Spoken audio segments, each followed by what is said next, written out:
How did historical racism shape the culture and well-being of Black Canadians in society today? Black people in Canada used to be not even able to get a full education because most universities and colleges wouldn't even accept them, no matter how good their application was. Even if they did get into university, they probably wouldn't even get a job because managers wouldn't even hire Black people in Canada. Black people in Canada have racial trauma from heavy racism in the past. Canada is referred to as colorblind because Canadians don't even give much recognition to people of color. Their achievements and the racism they had to deal with throughout Canadian history was so terrible. So Black people that live in Canada were pretty much just left to suck it up and deal with it. This is terrible, and Black people 100% deserve more recognition in Canada just as much as white people, because we're all people. Some facts about Black Canadians. Mateo da Costa was the first Black person to come to Canada. By 1767, there was 103 Black Canadians actually living in Nova Scotia.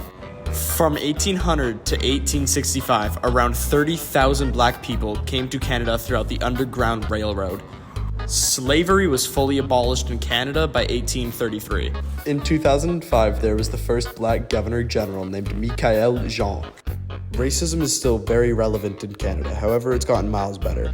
44% of Black Canadians are actually born in Canada as Canadian citizens. Discrimination happens in Canada every day, but no one really notices it because the Canadian government has tried to silence the voices of Black Canadians on mainstream networks so they don't get out. Canadians deem the USA as the most racist country in North America. However, Canada has a worse rap with being racist in history, with the Indigenous communities and the construction of the CPR.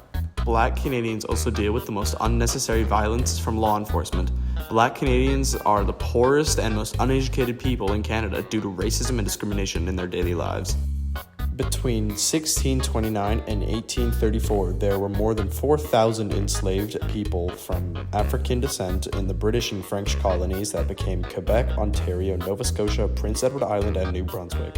In 1793, there was an act that prevented importation and freed the future children of slaves at age 25.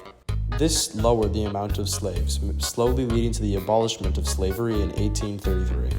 Every February, people across Canada participate in Black History Month events and festivals that honor the legacy of Black people in Canada and their communities. Canada has also adopted the holiday Kwanzaa to represent African family communities and cultures. Kwanzaa is on December 26th. Juneteenth is a holiday on June 19th to celebrate the end of slavery in the United States that has also crept its way over to Canada to celebrate Black people in general.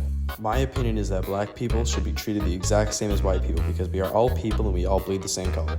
And we should give more recognition to Black people and their legacies today.